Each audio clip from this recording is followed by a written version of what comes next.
Primeiro, eu vou me apresentar, né? Meu nome é Isis, eu sou bióloga, especialista em gestão e educação ambiental. Comigo hoje está aqui o João Otávio Bachega, que é engenheiro ambiental e servidor público estadual. O nosso tema de hoje, dando continuidade, né, ao curso, é educação ambiental. E aí nós decidimos trazer para vocês um pouquinho do histórico da educação ambiental, né? E eu vou começar lá em 1962 com a Rachel Carson. Não sei se, eu espero que todos vocês conheçam, mas caso não conheçam, eu vou apresentar. A Rachel, ela era uma bióloga marinha, escritora, cientista, norte-americana, né?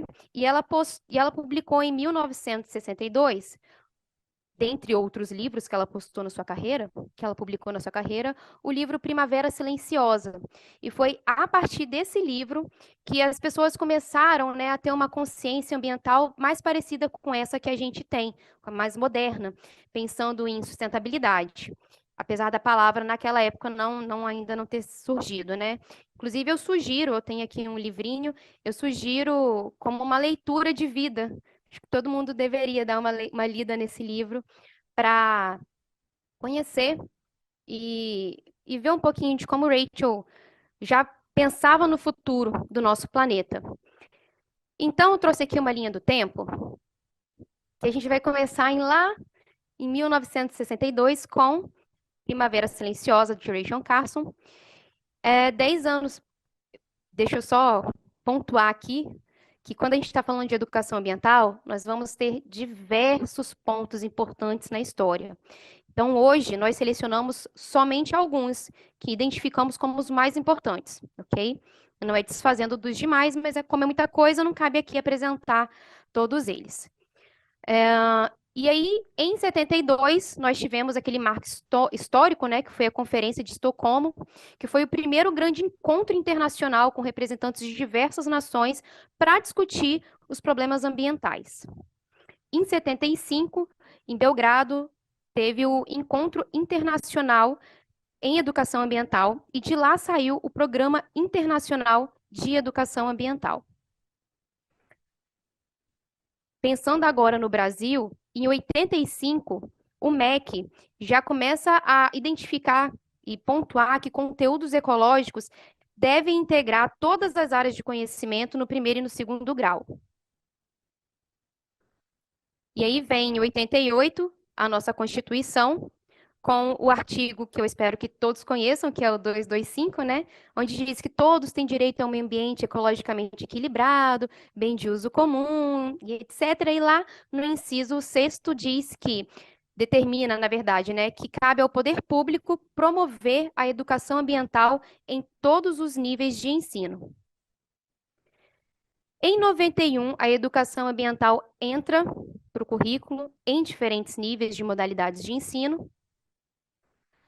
Em 92, nós temos a Rio 92, com o objetivo de debater os problemas ambientais mundiais e também compartilhar, né, os resultados das experiências em educação ambiental a nível nacional e internacional. Em 94, nosso país publica o PRONEA, que é o Programa Nacional de Educação Ambiental, que foi elaborado pelo Ministério de Educação, Ministério do Meio Ambiente, Ministério de Cultura e o Ministério de Ciência e Tecnologia. Em 99, surge a nossa Política Nacional de Educação Ambiental. Em 2002, o decreto que regulamenta a política. E aí, né, voltando um pouquinho aqui na política, uma forma de eu falar para as pessoas, né, tentar facilitar o entendimento, é que eu falo que a política vem para garantir e regulamentar a existência, enquanto o programa ele vai trazer as diretrizes do que a gente deve trabalhar com a realidade local. O decreto que regulamenta, ele inclusive traz, né, ele cria aí o órgão gestor da política da educação ambiental, que a gente vai estar falando um pouquinho mais para frente. Então, se a gente for parar para analisar, lá em 62, com Rachel Carson publicando Primavera Silenciosa, e 2002, que foi aí o último grande marco com a publicação do decreto que regulamenta a nossa política, a gente pode dizer que tivemos aí uns 40 anos de construção, né, discussão, formação para a construção das políticas relacionadas à educação ambiental. E aí, hoje, nós estamos aqui em 2023, 21 anos depois do que eu estou chamando aqui como base, né, da educação ambiental, e eu pergunto, né, o que que nós temos? E o que que é educação ambiental? A educação ambiental, nós temos diversas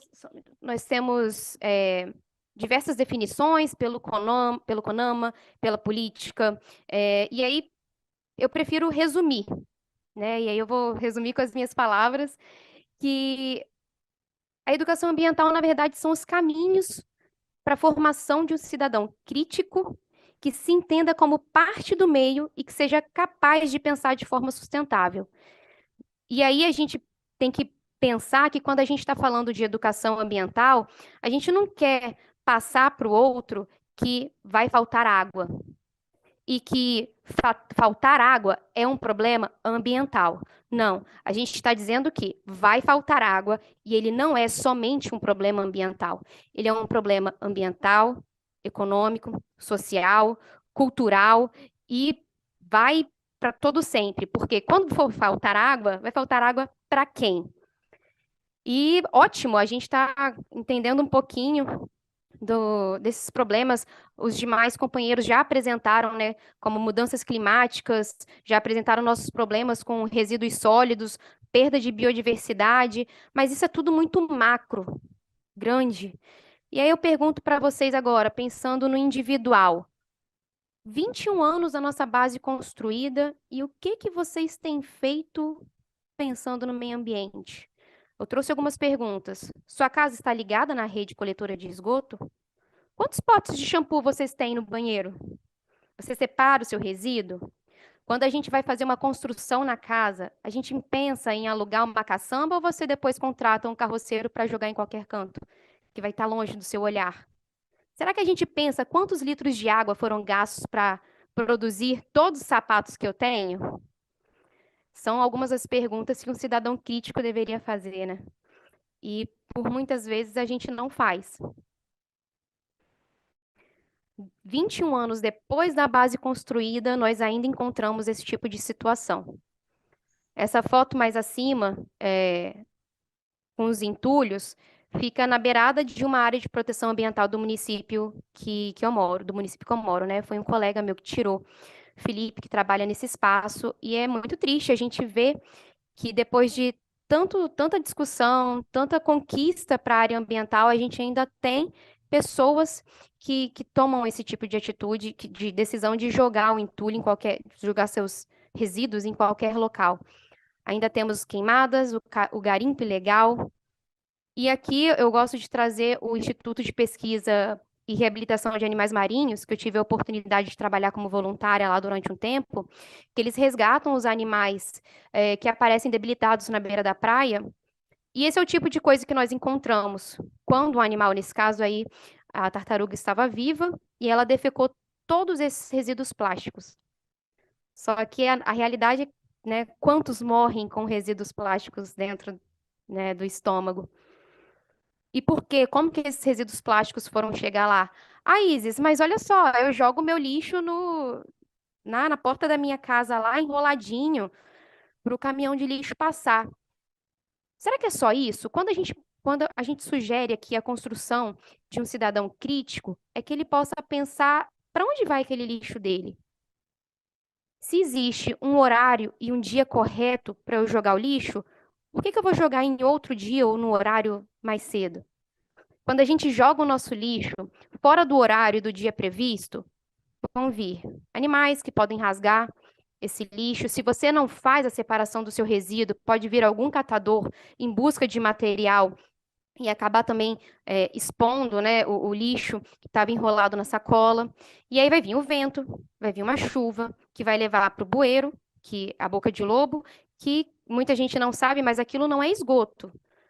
Aquele que o pessoal chama de boca de lobo, né? É a drenagem, é para onde vai a água de chuva, para não inundar as nossas casas. E aquilo lá é um cano direto para os nossos corpos hídricos. Então a gente está levando todo o lixo errado para dentro dos nossos rios, né? Então a gente tem que ser um cidadão crítico para pensar do porquê que eu tenho dia e horário certo para jogar, por que eu devo separar o meu resíduo. E quando a gente vai falar de educação ambiental, nós temos diversas políticas, a gente tem a política nacional, a política estadual, a política municipal, temos os programas, e cada um deles vai trazer lá seus objetivos. E eu decidi, para a gente não prolongar demais o nosso encontro, e tentar focar mais na discussão, decidi resumir em duas palavras. Duas palavras não, né? Dois termos, que seriam as palavras-chave dessa situação, que é a educação formal e não formal. A educação formal sendo aquela educação de sala de aula, e a não formal aquela que a gente encontra, né, nas ruas, por exemplo. E aqui eu trouxe dois exemplos, que é uma sala de aula, onde os alunos estão ali debatendo a temática ambiental, e a outra uma coleta de resíduo que a gente faz aqui no nosso município. É uma campanha chamada Campanha Praia Limpa, que outros municípios também fazem, que apesar da gente estar nesse momento fazendo a coleta dos resíduos, o objetivo principal da nossa campanha é fazer uma fala, uma abordagem com os banhistas e demais usuários, para que eles entendam, né, e colaborem com a gente em não jogar seu material, seus resíduos ali na praia. Se por acaso for ter algum tipo de consumo, colocar numa sacola, leve sua própria sacola, de preferência, jogue lá na sua casa, né? Porque às vezes as lixeiras à beira da praia ficam tão abarrotadas que basta um vento para arrastar tudo para a areia e para a praia de novo. Então, uma das palavras-chave que eu estou trazendo aqui para vocês hoje é a educação formal e a não formal, onde a gente vai estar atingindo os estudantes e os usuários, seja o local, né, que a gente estiver, e também a transversalidade. A educação ambiental, aí vai um tema que a gente costuma muito, que eu espero discutir isso com vocês, educação ambiental deve ou não ser uma matéria? Quem deve falar de educação ambiental? Hoje em dia, quem costuma falar de educação ambiental é o professor de geografia, é o professor de ciências, de biologia, só que pela política, pelo programa, por todo o caminho legal, a educação ambiental ela deve ser transversal. Então, ela deve passar por todas as disciplinas, por os meios, né? Seja a sua empresa, seu trabalho lá, seja dentro da sala de aula, e sala de aula no ensino fundamental, fundamental 1, fundamental 2, médio, superior. Então, assim, e quem deve trazer isso? Sempre teremos um professor de geografia, um professor de ciências para trazer? Não, né? Aí é transversalidade. A gente precisa que o professor de matemática esteja trabalhando educação ambiental dentro da sala de aula.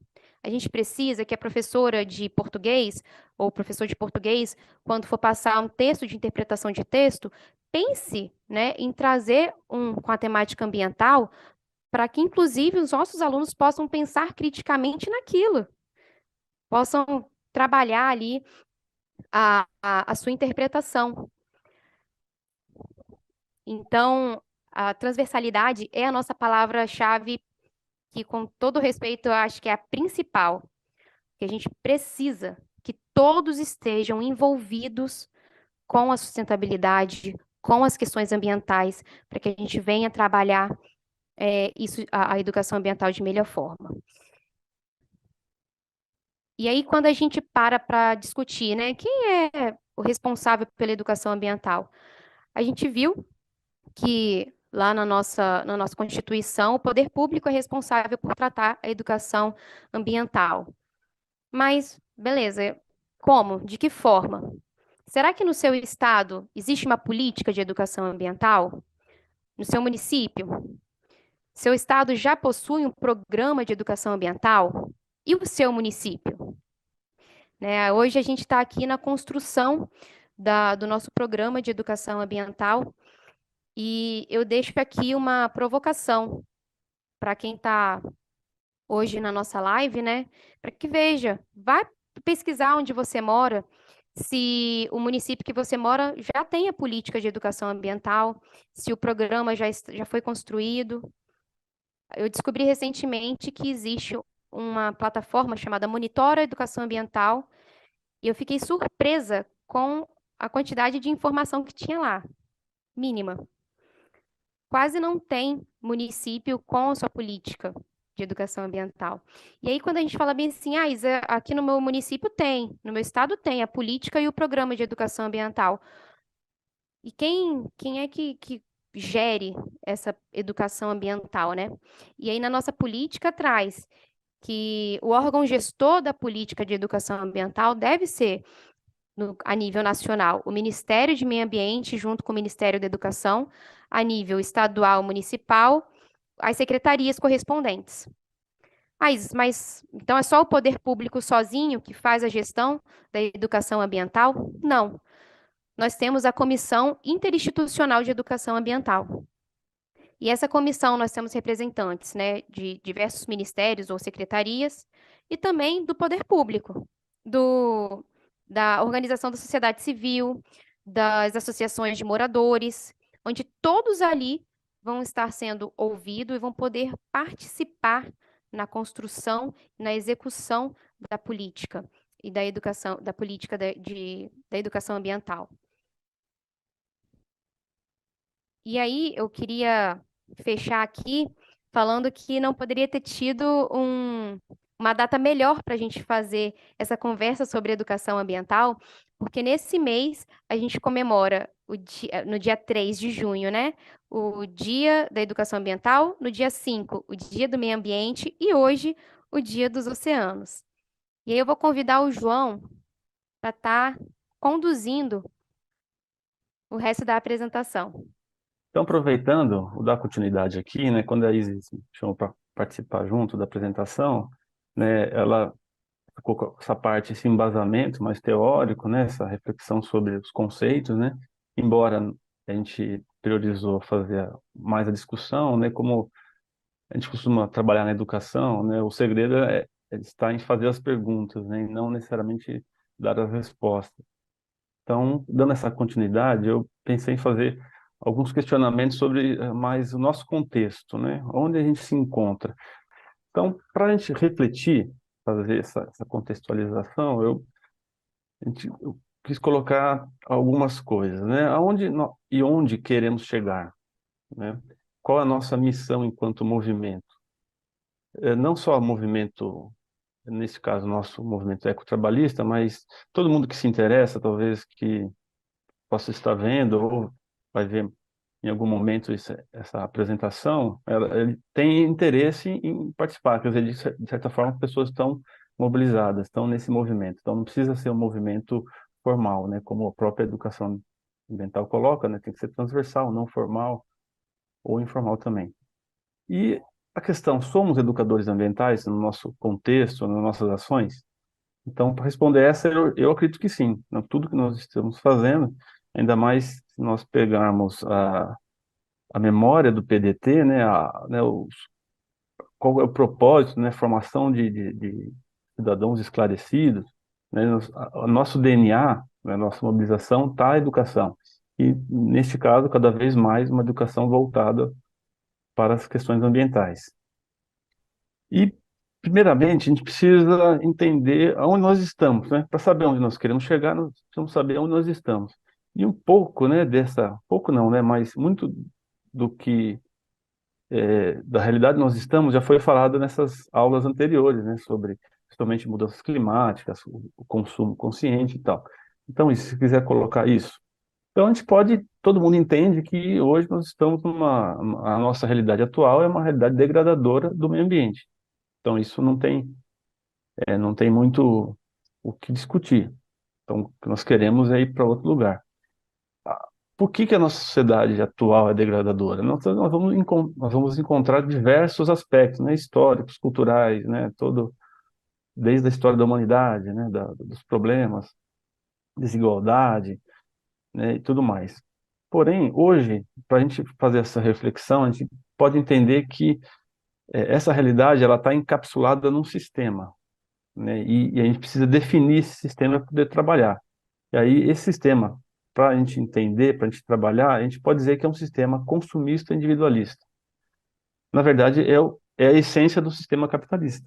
Ele propõe que as pessoas sejam felizes, né, busquem, ao longo da vida, consumir, né, para ter a satisfação quase que individual, familiar, né, um contexto muito limitado. Pouco importa a coletividade.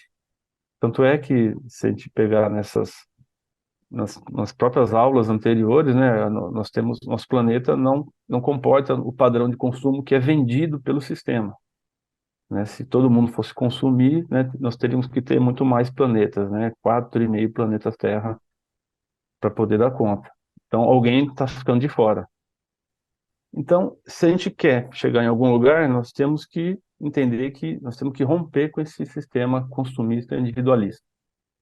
E para onde nós queremos chegar? Então, aí nós temos que caminhar. É essa a realidade que nós queremos, né? De forma bem ampla, que é preservadora do meio ambiente, de forma genérica. Se uma está vinculada a um sistema consumista, individualista, essa outra está vinculada a um sistema interativo, coletivo, comunitário, né? Vamos dizer, são expressões ou são questões que meio que se perderam na humanidade ao longo do tempo. Não que antigamente, né, sempre teve os problemas, mas a noção de comunidade, coletivo, de interação entre as pessoas meio que se perdeu. E se você a gente pensar, né, no PDT é muito forte essa questão nacional, né, o nacionalismo. Uma nação ela não se constrói se você não tiver comunidade, né? Se o indivíduo não se reconhecer enquanto comunidade, né, dificilmente você vai formar uma nação, né? Se você não tem a célula inicial, que é a comunidade. E o sistema faz tudo, né, para vender um consumo, né, felicitante e dificulta esse pensamento coletivo. Então, esse aí é o contexto que eu acredito que não tem muito de forma ampla. Aonde entra a educação ambiental? Aí entra a nossa missão, que eu isso. A educação ambiental, ela não está necessariamente só para atuar dentro da realidade e amenizar os sintomas da realidade. Está para fazer uma ponte entre a realidade atual e aonde nós queremos chegar. Então, nós temos que ter um pezinho na realidade atual, saber dos problemas, e nós temos que saber, ou pelo menos visualizarmos onde nós queremos chegar. É um trabalho, é muito ativo, né? Não é uma coisa que você resolve passivamente os problemas. E aí, antes de entrar nos slides, só que educação ambiental, a gente sabe que, para a própria apresentação, 40 anos construindo uma base, né? Uma base estrutural das questões de educação ambiental. E mais 21 anos de, né, tentativa de pôr em prática. E nós sabemos que ela, por si só, sozinha, não, não tem chegado ao que nós queremos. E aí, o que falta? Não é o que falta, mas como que nós precisamos atuar. Aí que entra, né, até a importância de todos os movimentos que atuam na questão ambiental, e principalmente movimentos como o nosso, né, que é um movimento vinculado ao meio ambiente, é, vinculado à ecologia, mas dentro de um movimento de cunho político, um partido político. E isso é fundamental, porque a educação ambiental sem uma ação política efetiva não chega na realidade que a gente quer de preservação. E aí um exemplo bem simples, né, que eu sempre comento com a Isis, é de que a gente sempre, todo mundo que trabalhou com campanhas em comunidades, escolas, sobre reciclagem do lixo.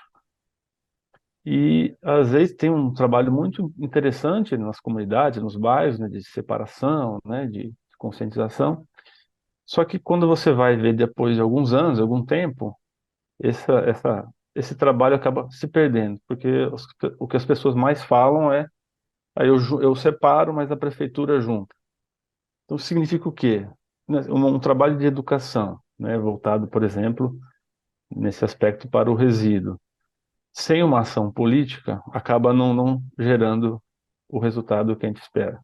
E isso serve para tudo, né? Então, quanto mais a gente querer sair da nossa desse nosso sistema consumista, individualista, né? Que, como foi na aula passada do Nelton, bem esclarecedora, sobre o consumo consciente, né? A necessidade de ter um consumo consciente, que nós consumimos muito mais o que nós não precisamos, por isso que é consumista, que o consumo ele faz parte. E aí, mas e não chegamos na nossa resolução. Que eu coloquei essa linha de entrelaço.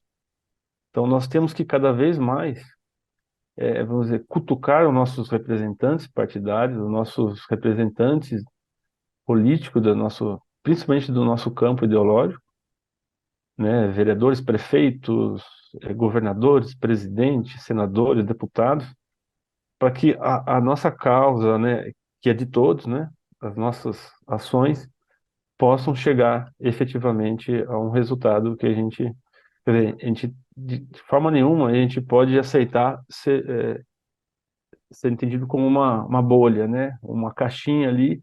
E a gente sabe, eu estou falando isso porque mesmo muitas pessoas, muitos colegas nossos, do nosso campo político, né, a gente sabe que na tendência natural talvez deixar a gente de escanteio e fazer uma caixinha específica.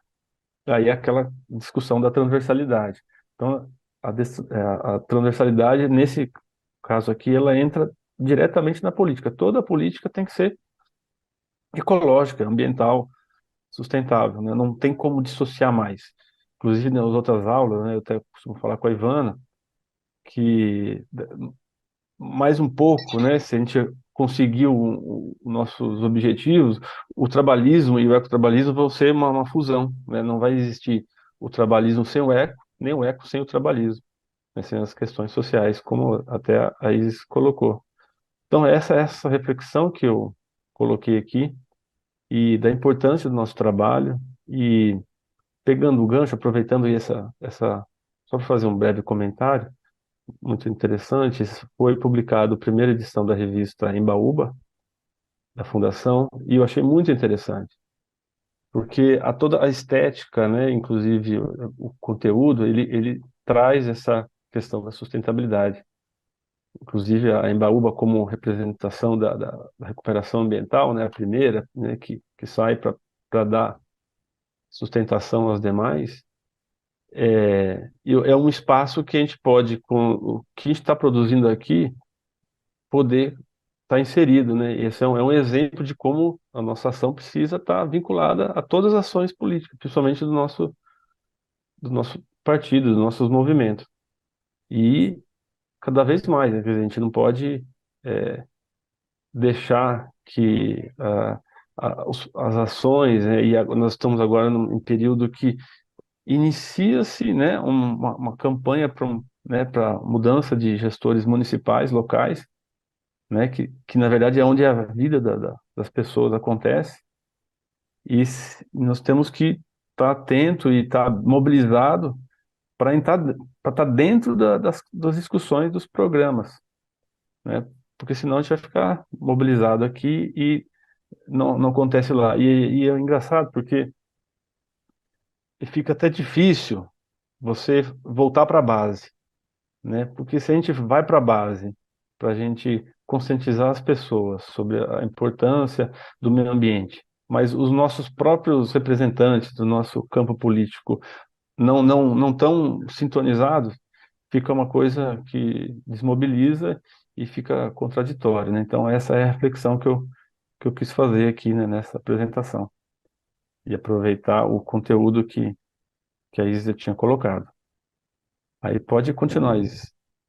Obrigada, João. Inicialmente, a gente está fazendo a releitura da cartilha, e a cartilha ela traz a educação ambiental junto com fiscalização. E nós temos, né, a fiscalização em todos os níveis, municipal, estadual, nacional. E fica a pergunta, né, é gente suficiente para fiscalizar tudo que tem de errado acontecendo? Nunca vai ser, né?